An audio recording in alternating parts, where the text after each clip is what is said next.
그때 예수님께서 수석 사제들과 백성의 원로들에게 말씀하셨다. 다른 비유를 들어보아라.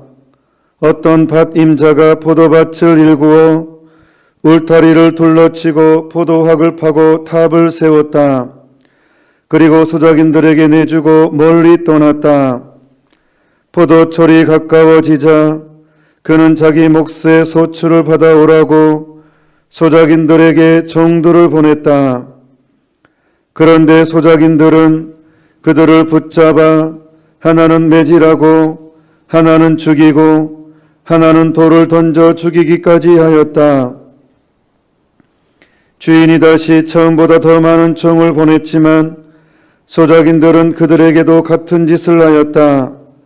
주인은 마침내 내 아들이야 존중해 주겠지 하며 그들에게 아들을 보냈다. 그러나 소작인들은 아들을 보자 저자가 상속자다. 자, 저자를 죽여버리고 우리가 그의 상속 재산을 차지하자 하고 저희끼리 말하면서 그를 붙잡아 포도밭 밖으로 던져 죽여버렸다. 그러니 포도밭 주인이 와서 그 소작인들을 어떻게 하겠느냐? 그렇게 악한 자들은 가차없이 없애버리고 제때 소출을 바치는 다른 소작인들에게 포도밭을 내줄 것입니다 하고 그들이 대답하자 예수님께서 그들에게 말씀하셨다. 너희는 성경에서 이 말씀을 읽어본 적이 없느냐? 집 짓는 이들이 내버린 돌, 그 돌이 모퉁이의 머릿돌이 되었네. 이는 주님께서 이루신 일, 우리 눈에 놀랍기만 하네. 그러므로 내가 너희에게 말한다. 하느님께서는 너희에게서 하느님의 나라를 빼앗아 그 소출을 내는 민족에게 주실 것이다. 주님의 말씀입니다. 그리스도님 찬미합니다. 오늘 복음 말씀은 어쩜 그렇게 아시시의 성 프란치스코 성인의 영성하고 완벽하게 일치하는지 모릅니다. 정말 놀라운 내용이 들어 있습니다. 제가 신학생 때 교수 신부님으로부터 이런 이야기를 들었습니다. 물론 저는 그 전에 어느 정도는 해결을 했지만 굉장히 놀라운 일화였는데 제가 처음 주님 당신이 시군요라는 책에서도 말씀드렸듯이 고등학생 때부터 이제 그때 하느님에 대한 의문을 품었을 때 주로 이거였죠. 하느님이 사랑이신데 왜 이렇게 불공평할까? 아니 하느님이 세상을 창조하시려면 좀 공평하게 창조하시지 왜 아프리카 같은 나라는 찢어지게 가난해서 굶어 죽은 사람이 많고 미국 같은 나라는 자원이 풍부해서 물론 나라가 사실은 경제로 보면 빚도 많고 정신없지만 어쨌든 옛날 어린 시각의 눈으로 미국은 강대국이고 자원이 풍부하고 그때는 막 그냥 상상으로 거기는 다 설져 있고 비만으로 죽고 이런. 그래서 왜 하느님은 세상을 창조할 때 이렇게 불공평하시냐? 아니 이왕 창조하실 거 사랑이시라는데 좀 공평하게 창조하시지 왜 한쪽은 너무 척박하고 한쪽은 땅이 기름져요. 사실은 미국은요. 저도 조금 살아봤잖아요. 거기 살아봤는데요. 이게 딸기도 엄청 크고 대추도요. 진짜로 엄청 크고요. 과일들이 잘 돼요. 땅 자체가 기름져요. 토양이. 근데 우리나라는 토양이 안 좋아요. 쉽게 산성화되고 거름을 줘야 되고 퇴비라든가 비료를 주지 않으면 이 작물이 잘 안 돼요. 이 척박한 땅에 속합니다. 이 땅을 분류할 때 굉장히 척박한 땅에 속해요. 아니 아프리카는 더 하고요. 비까지도 잘 안 오고 척박한 데도 비까지 안 오니까 작물이 안 되니까 당연히 굶주린 사람이 많죠. 아니 주님이 세상을 창조하셨잖아요. 왜 그러셨을까? 왜 이렇게 불공평하실까? 이런 생각을 많이들 하죠. 억울함이 많은 사람들은 하느님은 그게 부정하는 하느님은 없어라는 근거가 되기도 합니다. 가장 중요한 근거일 수도 있고. 왜 이 세상이 불공평하게 보이느냐? 신학교 때 신부님께서 이렇게 얘기했습니다. 이 신부님이 미국에서 공부를 하셨어요. 사제가 되신 이후로 이제. 근데 이제 미국에서는 옛날에 입양을 참 많이 했잖아요. 한국에서 참 입양을 많이 했죠. 근데 이제 공부를 하다 보니까 어떻게 어떤 변호사를 알게 됐는데, 미국인이죠, 이 변호사는. 근데 그 변호사가 한국에서 아이를 입양해서 키우고 있었어요. 자식이 3명인데, 이제 그 중에 한 아이가 이제 제일 막내였던 모양이 한국 아이였어요. 그러니까 이제 신부님이 공부하니까 이제 이렇게 알게 좀 친하게 되니까 이 미국 변호사가 자기 집으로 이 신부님을 초대를 했어요. 근데 신부님 좀 일찍 갔죠. 그 미국인 변호사가 퇴근하기 전이었던 것 같아요. 좀 일찍 가서 보통 이제 미국에 초대를 받으면 먼저 이제 간단한 맥주가 나옵니다. 바로 밥 안 주고 간단하게 뭐 이렇게 뭐 그냥 쉽게 마시는 맥주 좀 더 뭐 하여튼 있어요. 보통 이제 맥주를 줍니다. 밥할 때 기다리는 동안. 그래서 이제 한 잔 딱 하는데 그때 이제 그 변호사가 딱 이제 아빠다 하고 이제 애들 이제 퇴근하고 들어오니까 애들이 이제 아빠다 하고 이제 달려들 거 아니에요. 근데 선물을 이제 하나는 가지고 온 거예요. 아이들. 그런데 세상에 그 선물을 입양한 한국 애한테는 주지 않고 자기 자식 그 딴 애들에게만 다 주고 그냥 방으로 들어가라고 했어요. 이것을 본 신부님이 너무 자존심이 상했습니다. 아니 어쩌면 이렇게 입양을 하면 똑같이 자기 자식 길러야지 왜 자기가 낳은 자식과 한국에 입양한 자식을 왜 다르게 키우느냐. 너무 자존심 상하고 화가 났지만 초대받은 입장이고 바로 또 성기를 내지 못하고 아주 부드럽게 에둘러서 이야기를 했습니다. 한국에는 이런 속담이 있다. 콩알 조각도 나눠 먹는다. 자식을 키울 때 한국에서는 콩알 조각도 나눠 먹도록 이렇게 가르친다. 어릴 때부터 이렇게 나눠 먹을 수 있도록. 이 변호사가 머리가 역시 좋아서 그 소리를 딱 듣더니 무슨 뜻인지 알아들었어요. 다행히. 천만다행으로 이 변호사가 이 신부님이 갑자기 이 얘기를 하는가 막 웃으면서 얘들 방에 한번 가보라고. 무슨 뜻인지 이해했기 때문에 얘들 방에 한번 가보라고. 왜 갑자기 얘들 방에 가보라지? 갔죠. 가니까 어떤 일이 벌어졌었냐면 아버지에게 받은 선물을 서로 나누고 있었어요. 정확하게 3등분으로 싹싹싹 서로 이렇게. 그러니까 이 가정은 그렇게 교육이 됐던 거예요. 부모한테 받으면 무조건 나눠라. 서로 일일이 말해줄 필요가 없었어요. 부모한테 받은 것은 무조건 서로 공평하게 나누도록 교육을 받은 거예요. 그걸 보고 이 신부님이 엄청 감동을 했다고 저희한테 얘기를 해줬습니다. 저는 이 이야기를 듣고 하느님을 생각했습니다. 하느님은 이 세상을 창조하실 때 불공평하게 창조하신 것이 아니라 그냥 계절에 맞게 동물에 맞게 동물도 먹고 살고 이렇게 당신의 뜻에 따라서 만들었습니다. 당연히 나누라고 만들었죠. 인간도 이렇게 서로 이렇게 나누도록. 근데 인간의 탐욕이 서로 이렇게 죽고 죽이고 하는 이 정말 험한 세상을 인간이 그렇게 만들어버렸죠. 그래 놓고는 하느님 탓을 하고 있습니다. 오늘 너무 무서운 내용입니다. 오늘 복음은요 상당히 무서운 내용입니다. 왜? 우리를 지향하고 있거든요. 이 시대에 자본주의가 고도로 발달한 이 시대에 엄청난 충격적인 내용입니다. 소화하기도 힘듭니다. 오늘 이 복음 내용은. 볼까요? 수석 사제들과 백성의 원로들에게 말씀하셨다. 또 수석 사제들이 나오네. 나 이 얘기 안 하고 싶다. 수석 사제들이 나오네 또. 백성의 원로들.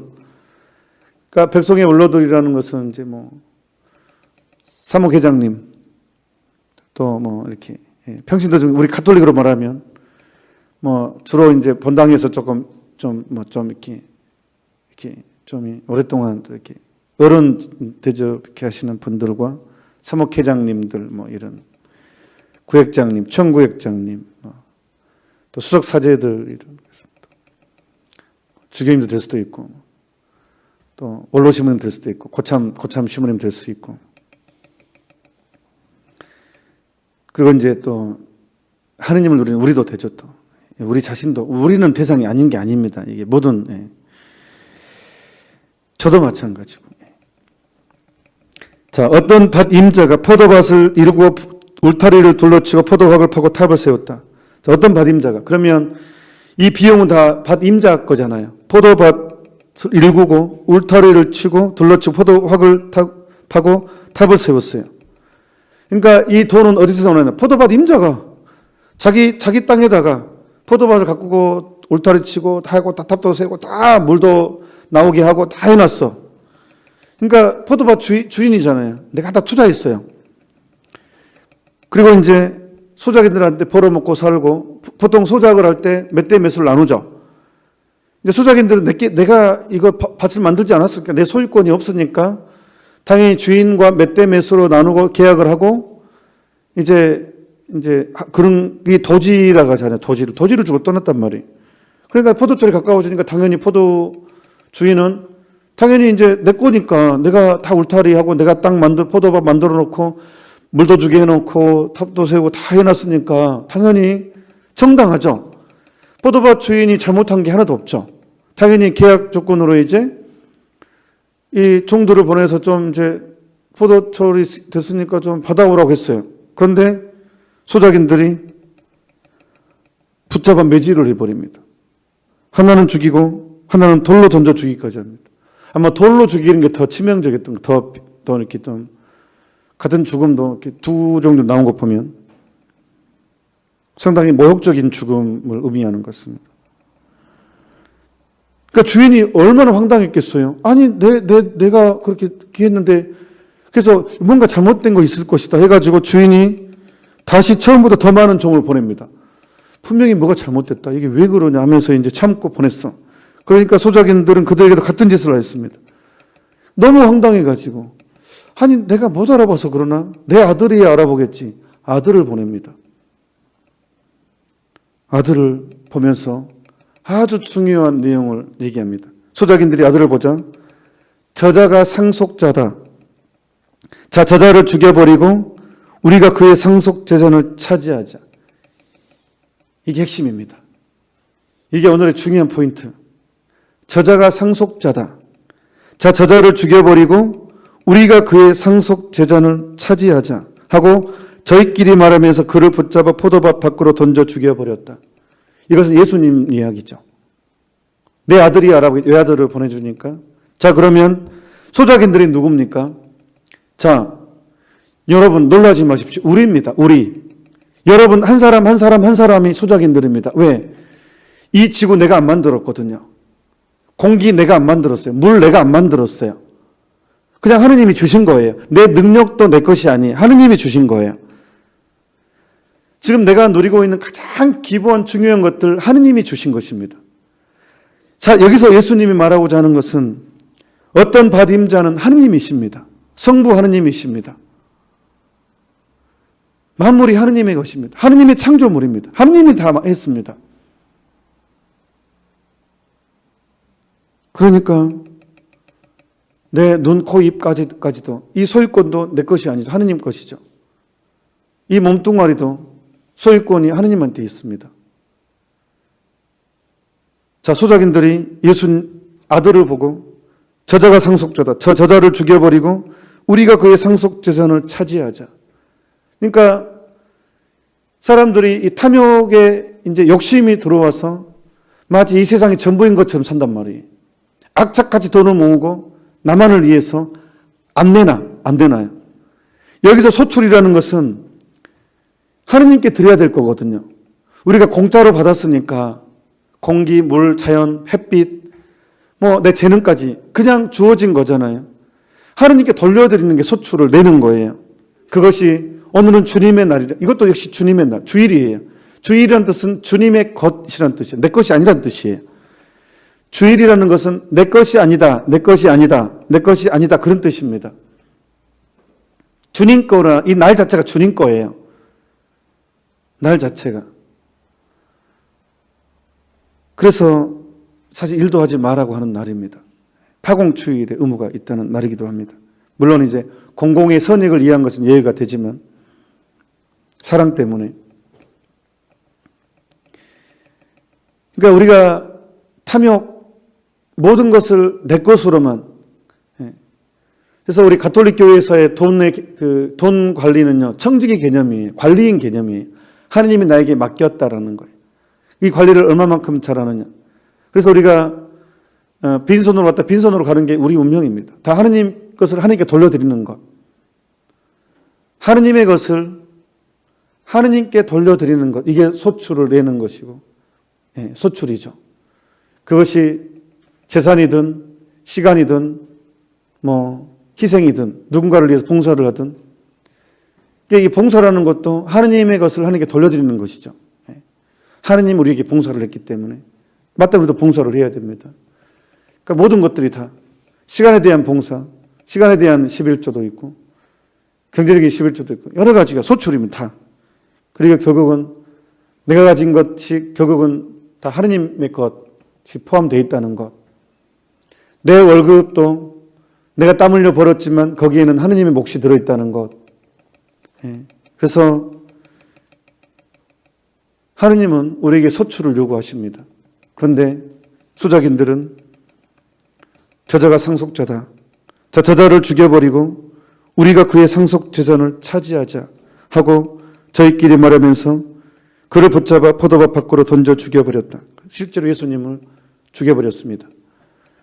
바리사이파 사람들, 율법학자, 종교 지도자들이 이 권력과 안락을 포기할 수 없거든요. 지금도 마찬가지죠. 이 시대도 똑같이 되풀이 되잖아요. 그러니까 돈 많은 사람이 하늘나라 들어가기 어려워요. 지금의 안락을 포기할 수 없거든요. 지금의 안락을 포기할 수 없습니다. 너무 좋거든요. 이 안락, 돈 맛을 보면. 그러니까 100%는 아니겠지만 이 연말 연시에 국가에서 모금운동, 구세금 하잖아요. 강남이 가장 돈이 모금액이 적다 하잖아요. 이웃을 위한 모금액이 가장 적고, 가장 가난한 동네에서 가장 모금액이 많고.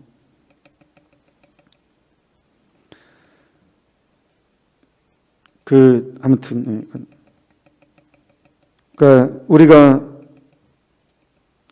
오늘 복음에서 정말로 받아들여야 될 것, 새겨야 될 것은 과연 나는 어떤 사람인가? 하느님께 마땅히 감사할 것을 감사해 하고 있는가?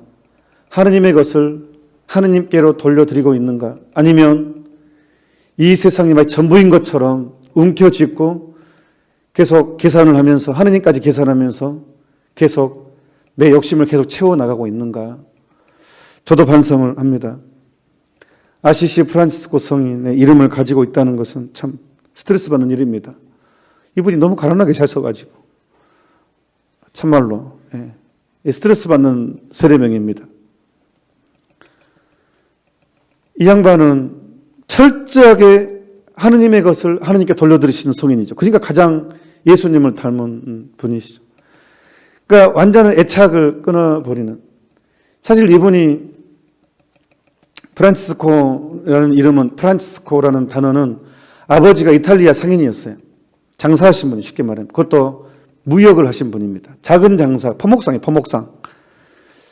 옛날 제기는 포목상, 지금은 혹시 모르겠지만 옛날에는 포목상 그러면 상당히 거부였습니다. 그리고 무역을 했기 때문에 어디로 무역했냐? 프랑스를 왔다 갔다 했어요. 아버지가. 그때 당시에 무역을 했다 그러면 상당히 그래서 당시 프랑스가 상당히 선진된 문화였나 봐요. 그랬죠. 프랑스는 유럽을 주름 잡았죠. 지금이야 좀 미국에 눌려 있고 독일에 조금 밀려 있지만 원래 프랑스가 그런 나라가 아니었죠. 유럽을 주름 잡던. 그래서 이 프란치스코 성인 아버지가 프랑스를 너무 좋아했어요. 마치 70년대, 80년대 한국 사람들이 미국 거 그러면 다 미제 그러면 다 좋게 봤듯이 그랬던 것 같아요. 그래서 자식 이름을 프랑스를 좋아하는 사람, 프랑스를 좋아하는 그런 의미로 프란치스코라는, 원래 프란치스코라는 단어가 프랑스를 좋아하는 사람 이런 뜻이래요. 그래서 프란치스코 그렇게 이름을 붙였어요. 프랑스에 대한 선망 때문에 아들 이름을 프란치스코라고 했습니다. 역시 아버지가 부자여서 프란치스코는 상당히 호탕했습니다. 뭐 쓰는 거, 먹는 거, 이렇게 친구들을 어울리면서 베푸는 거예요. 그래서 인기가 많았습니다. 돈을 잘 써가지고. 아버지가 부자고. 아주 호탕하게 놀 줄도 알고. 그래서 아버지는 그런 자식이 너무 자랑스러웠습니다. 드디어 이게 내 뒤를 이을, 이 판목상을 이을 자랑스러운 내 아들. 근데 군대를 갔다가 또 군대 기사도의 정신이 불타가지고, 그때 당시는 기사 그러면 상당히 지금으로 말하면 아이돌급이었습니다. 기사도 그러면 어른상 구해주고 이렇게 딱 말 타고 딱 갑옷 딱 쓰고 딱 정의의 사도였습니다. 그래서 젊은이라면 다 기사를 꿈꿨습니다. 근데 아버지는 돈도 있고 말도 좋은 말도 있고 또 갑옷도 최신 갑옷을 구할 수도 있고, 그래서 전쟁을 참여했는데 갑옷만 좋았지 전쟁은 졌습니다. 그래서 포로로 잡힙니다. 그 중병을 얻습니다. 사람이 병을 얻게 되면 겸손하게 되는 것 같습니다. 중병을 얻었고 포로 생활을 하는데 이제 아버지가 돈이 많아서 돈 주고 아들을 빼냅니다. 아시시 마을하고 또 페루지아 쪽하고 싸움이 일어났는데, 그래서 아버지가 돈 주고 뺍니다. 그래가지고 이제 한동안 이제 요양을 생활합니다. 요양 생활하면서 많이 이제 프란치스코가 사람이 아프면 이냐시오 로라 성인도 이 중병을 얻어서 완전히 회심을 하잖아요. 그러니까 큰 병을 앓는 것은 특별한 또 섭리도 되는 것 같아요. 프란치스 성인은 이제 정말로 많이 이제 죽음에 대해서 많이 생각하게 되고, 또 전쟁이 터진 거예요. 이게 또 이제 기사도 정신이 있었기 때문에, 아이돌이었기 때문에, 아이돌급이었기 때문에, 당시 기사는 또 이제 지원해가지고, 또 이제, 또 가장 좋은 말과 다 가장 좋은 투구 딱 해가지고, 또 이제 전쟁에 참여하고 야영을 하는데, 이때 하느님의 음성을 듣습니다. 프란치스코야 하면서 하느님께서 너는 주인을 섬기는 것과 종을 섬기는 것이, 종을 섬기는 것 중에 어떤 것이 더 어렵다고 생각하느냐? 종을 섬기는 게 더 어렵죠. 주인을 섬기는 건 당연히지만 주인이 종을 섬기기 어렵죠. 그러니까 이제 너는 왜 세상 종한테 섬기려고 하느냐? 나를 섬기지 않고, 그 뜻이죠. 이제 그때 프란치스코가 이제 하느님의 음성을 듣고 돌아옵니다. 전쟁 중에 돌아온다는 것은 완전히 비겁자죠. 탈영병이죠. 총로들은 전쟁 나가는데 본인은 못하겠다고 뒤로 빠지는 것은 기사도에 뿌렸던 프란치스코 입장에서는 아버지의도 명예에 실추되고 완전히 웃음거리가 되는, 하지만 돌아옵니다. 그리고 이제 어떤 사제 강론에 완전히 이제 온전히 하느님만을 섬기는 그 구절을 읽고 사제에게 구체적으로 미사 끝나고 그거를 설명해달라고 하니까 이제 사제가 또 설명해 주니까 이제 완전히 거기서 해방을 해버립니다. 모든 물질로부터 해방을, 모든 것을 소유로부터 해방을 누립니다. 그리고 이제 그때부터 가난한 사람들에게 이렇게 아버지 돈을 나눠주니까 아버지가 열이 끝까지 나가지고 내 재산 축내지 말라고. 너는 내 자식이 아니다. 그럼 나는 앞으로 내 아버지는 하느님 아버지뿐이라고 이제 아버지가 싸우죠. 감정이 극해져가지고. 네 없는 입도 내가 돈 벌어서 한 거니까 네 옷도 벗어. 다 벗습니다. 진짜로 재판을 겁니다. 프란치스코의 돈 다 싹 받아달라고. 주교님이 그때 당시는 주교님이 재판관도 됐어요. 그래서 재판을 걸어가지고 아버지가 아들의 모든 재산을 이제 그러면 아들이 돌아올 줄 알았거든요. 배가 고프면. 근데 나의 모든 소유는 이제 아버지께 돌려드립니다. 세속의 아버지께. 오로지 나는 하느님 아버지밖에 없습니다. 그렇게 해버리네. 아버지가 더 열받아가지고 다 내놔 그래가지고 이제 그러니까 옷까지 다 벗어줍니다. 그 자리에서. 팬티까지 다. 그래서 주교님이 자기 옷으로 딱 감싸주는 유명한 일화가 있습니다. 그때부터 이제 프란치스코는 완전히 무소유의 삶을, 하느님께 완전히 하느님께 맡기는 삶을 살아서 12제자가 있었고, 예수님처럼 12제자가 있었고, 그 중에 또 한 명이 배신했고, 똑같이 예수님처럼 또 오상을 받았습니다. 5군데 상처, 손, 옆구리, 발 2군데 이렇게. 그래서 예수님과 가장 예수님과 닮은 성인으로서 당시 가타리파와 알비파의 이단을 물친 성 도미니코 성인과 양대 축이었습니다. 아시시 프란치스 성인과 도미니코 성인 두 분도 만났기도 했고, 하여튼 이분은 뭐 하여튼 어마어마한 중세의 문화를 바꾼, 신앙의 흐름을 바꾼, 정말 교회가 겸손할 수 있고 가난할 수 있도록 가난의 가치를 위대하게 드높인 성인이 되겠습니다. 오늘 이 독서에 보면 형제 여러분 아무것도 걱정하지 마십시오. 어떠한 경우에도 감사하는 마음으로 기도하고 간구하며 여러분의 소원을 하느님께 아뢰십시오. 여러분 아무것도 걱정하지 마십시오. 어떠한 경우에도 감사하는 마음으로 기도하고 간구하며 여러분의 소원을 하느님께 아뢰십시오. 어떻게 이게 가능한가? 아무것도 걱정하지 않을 수 있는가? 어떻게 그럴 수가 있는가? 밥 먹고 사는 게 이렇게 팍팍한데, 사는 게 이렇게 힘들어 죽겠는데, 왜 가장 위대한 사도 중에 한 분인 사도 바울은 이렇게 자신 있게 선포를 하는가? 어떠한 경우에도 감사하는 마음으로 기도하라고 하는가? 아니 얼마나 이 세상 사회는 우여곡절이 많습니까? 억울한 일도 얼마나 많은데, 상처받던 일도 얼마나 많은데, 속상한 일도 얼마나 많은데 걱정도 하지 말고 감사하는 마음으로 기도하라고 이렇게 요구하는가? 바로 믿음 때문에 그렇습니다. 믿음이 얼마나 위대합니까? 바로 믿음 때문에.